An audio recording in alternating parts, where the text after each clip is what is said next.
What we're going to talk about today is our display of trench art. Trench art is an interesting field of numismatics. It's a little known. It's about the items that are related to what soldiers do in their spare time when they're at war.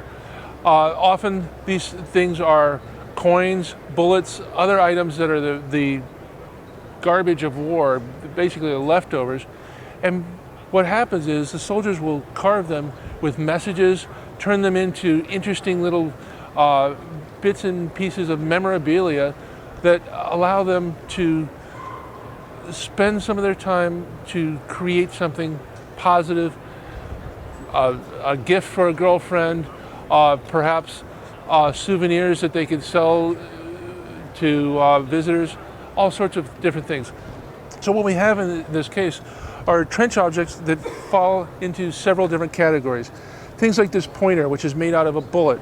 It's essentially a 50 caliber bullet that's been altered and made into a pointer that could have been used by an officer as they walked around in the trenches.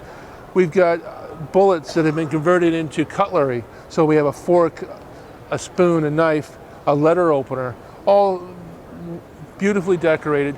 These things were not necessarily made in the trenches, and sometimes not even made by soldiers. They may have been made behind the scenes by companies, individuals who were taking this leftover war material and turning it into something that soldiers could use as memorabilia to send back to their loved ones at home or bring back as a memory of what they had gone through during the war. We have things such as spoons. Now, in this case, these spoons are made out of coins that have been altered to be used either as a sugar spoon or some other item for service. Now what they did was they took these pieces from the areas in which they served. In one case we have Turkish coins that were used. In another case we have British coins that were used. A very interesting subset of trench art. Again, these were probably made not necessarily in the trenches, but behind the scenes by soldiers that may have been jewelers in peacetime, and in their spare time, either to make more money or as a way to make keepsakes for their fellow soldiers, they would produce these things. We also have a category that includes bracelets and necklaces, often quite elaborately made. We've got one that has an iron cross in the center with Russian coins as the actual jewelry piece that are beautifully done and would have been used as keepsakes to send home to a girlfriend, wife, whatever. What really gets interesting is when you get to these pieces that are hand carved. Some of these could have been done in the trenches. So what we have here is some satirical coins where they take a British coin or a French coin of the time and they alter the image. So Queen Victoria would have been altered into some other figure. In one of these we have a coin that's been altered.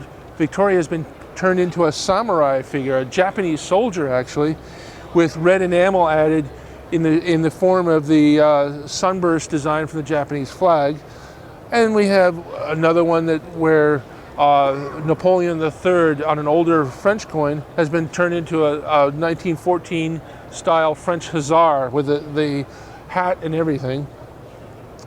What are more interesting to me are these coins that feature poignant messages from the soldiers to the home front. So we have coins that are carved with in living memory of an individual that was killed during a battle, with information about where they were killed and who they were. In some cases, we have images with nothing else to go with them. So one of these coins has a beautifully engraved image of a young soldier, a French soldier, and we have no other information with it. But presumably he was killed in battle. It's hard to say.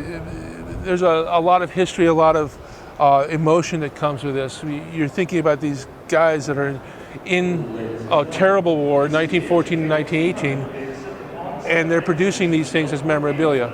These pieces evoke memories, evoke in the words, in the designs that the soldiers and the people of the time near the front were producing as memories of this war. War has been described as an event which involves 99% sheer boredom and 1% of absolute terror.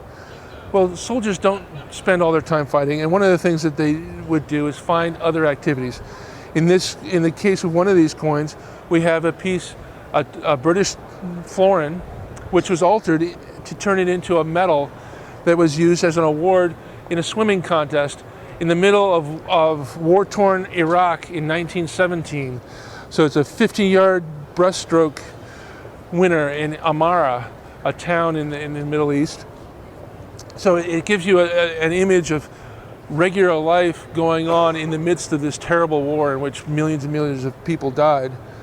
So this case is really exciting from that standpoint of bringing forth the memories, the evoking images of these average people stuck in extraordinary circumstances all over the world, and trying to create something that reminds them of home. And that's why the trench art exhibit is such an exciting thing to see. Thank you.